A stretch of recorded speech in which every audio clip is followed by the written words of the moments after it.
ఒకసారి కొమ్మూరి గోల్డ్ కి కాల్ చేయండి. తాకట్లో ఉన్న మీ బంగారాన్ని విడిపించి మార్కెట్ ప్రైస్ కి వాళ్ళు కొనుక్కుని మిగతా డబ్బులు మీకు ఇచ్చేస్తారు. హాయ్, వెల్కమ్ టు మనం టీవీ. మనం టీవీ ఉన్నది మన కోసం. నేను మీ జర్నలిస్ట్ మనోజ్. తండ్రే కడుపు చేశాడు. ఈ ఫోటోలో కనిపిస్తున్న తండ్రి ఆ అమ్మాయిని ప్రెగ్నెన్సీ చేశాడు. అసలు అది ఎంత దారుణంగా అంటే అతి దారుణంగా ప్రెగ్నెన్సీ చేశాడు.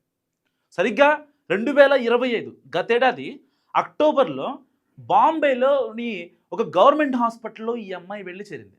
యాక్చువల్గా ఈ అమ్మాయి కొంచెం మానసిక దివ్యాంగురాలు అనమాట.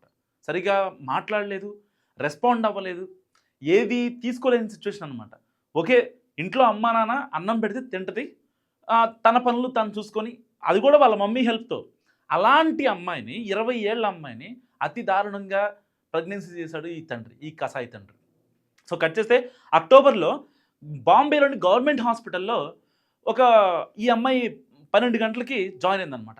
ఎవరో గుర్తులేని వ్యక్తులు ఆ అమ్మాయి రోడ్డు మీద పడిపోయిందని చెప్తే అప్పుడు ఆ అమ్మాయిని తీసుకొని వెళ్ళి ఆ హాస్పిటల్లో జాయిన్ చేశారు. సో కట్ చేస్తే ఆ అమ్మాయి సివియర్గా నాకు స్టమక్ పెయిన్ వస్తుందని చెప్పింది. అక్కడ ఉన్న డాక్టర్లు వెంటనే ఆ అమ్మాయికి చికిత్స చేయడం స్టార్ట్ చేశారు. కట్ చేస్తే అక్కడ తెలిసింది 4 నెలల ప్రెగ్నెంట్ అని. సో దాని తర్వాత వెంటనే ఎవరు అసలు ఆ అమ్మాయిని ప్రెగ్నెన్సీ చేసింది ఏంటి ఇవన్నిటికంటే ముందు పోలీసులకు ఒక సమాచారం ఇస్తే పోద్దని చెప్పి డాక్టర్లు ఆ దగ్గరలోని పోలీసులు సమాచారం ఇచ్చారు. సో పోలీసులు వచ్చారు. వచ్చిన తర్వాత దీని మీద అసలు ప్రాపర్ ఇన్వెస్టిగేషన్ స్టార్ట్ చేశారు. అసలు అలాంటి అమ్మాయి పైన ఎవరు చేసి ఉంటారు అత్యాచారం. సో ఆల్రెడీ అప్పటికే ఆ అమ్మాయి టెస్టులుగా తెలిసింది ఏంటంటే చాలామంది వరుసగా మల్టిపుల్ పీపుల్ ఆ అమ్మాయిని ఇబ్బంది పెట్టారనే విషయం తెలుసుకున్న పోలీసులు చాలా స్ట్రాటజికల్గా వెళ్ళారనమాట ఈ అమ్మాయి విషయంలో.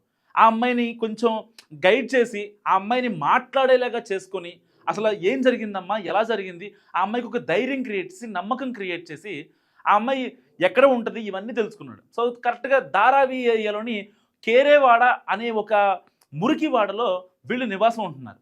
సో ఈ అమ్మాయిని వెళ్ళి పోలీసులు వాళ్ళ వాళ్ళ ప్రొసీడింగ్స్ ప్రకారం వెళ్ళి వాళ్ళ తల్లిదండ్రులకు ఇచ్చేస్తారు. అమ్మ, మీ అమ్మాయి ఇట్లా సో హాస్పిటల్లో దొరికింది, సో సివియర్ స్టమక్ పెయిన్తో ఇబ్బంది పడుతుంది.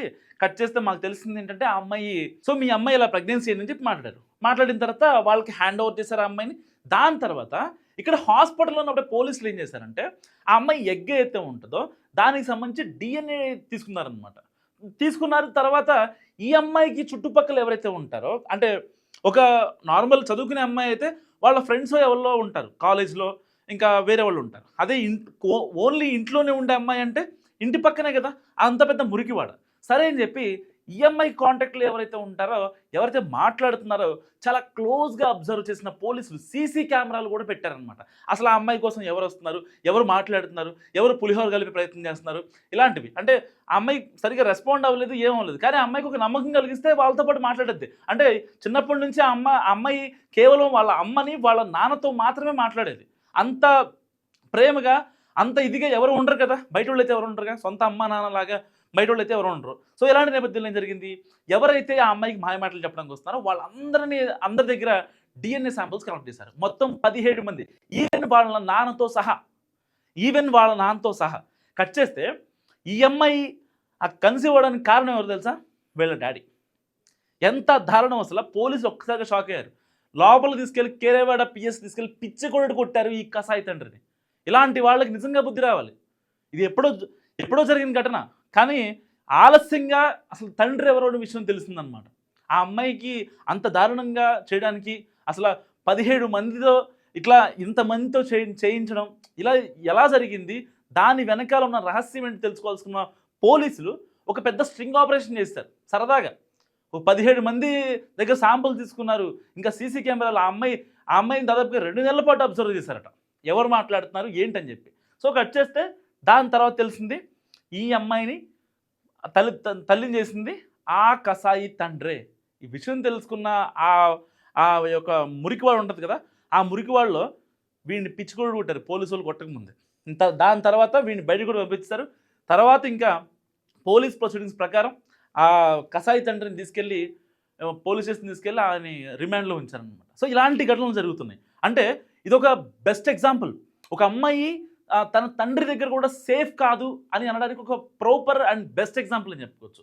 సో ఒక అమ్మాయి కేవలం అమ్మాయి దగ్గర సేఫ్ అంటే చాలా మనం చూస్తూ ఉంటాం. లైక్ వేరే అమ్మాయిని బజార్ను పెట్టడం కోసం ఈ అమ్మాయి ఆ అమ్మాయి బాత్రూమ్ వీడియో తీసి లేదంటే ఇంకోటి చేసి ఆ అమ్మాయికి తెలిసిన సీక్రెట్లు ఏవైతే ఉంటాయో ఆ అబ్బాయిలకు షేర్ చేసి వాళ్ళ దగ్గర డబ్బులు తీసుకొని ఇలాంటి రోజుకి ఇన్ని ఘటనలు చూస్తూ ఉన్నాం మనం. అంటే ఒక ఆడపిల్లకి ఒక 20 ఏళ్ళ ఆడపిల్ల ఆ అమ్మాయిని మంచిగా ఇంకా పెంచి లేకపోతే ఇంట్లో ఉంచుకోవడమా లేదంటే ఎక్కడైనా హాస్పిటల్లో చూపించో లేదంటే గవర్నమెంట్ హాస్పిటల్లో చూపించో పెద్ద పెద్ద హాస్పిటల్స్ అంటే వాళ్ళు వాళ్ళ తాతకు సరిపోదు కాబట్టి గవర్నమెంట్ హాస్పిటల్ కనీసం చూసి ఆ అమ్మాయిని ఒక చేతిలో పెడితే ఆ అమ్మాయి లైఫ్ ఆ అమ్మాయి చూసుకుంటుంది కదా.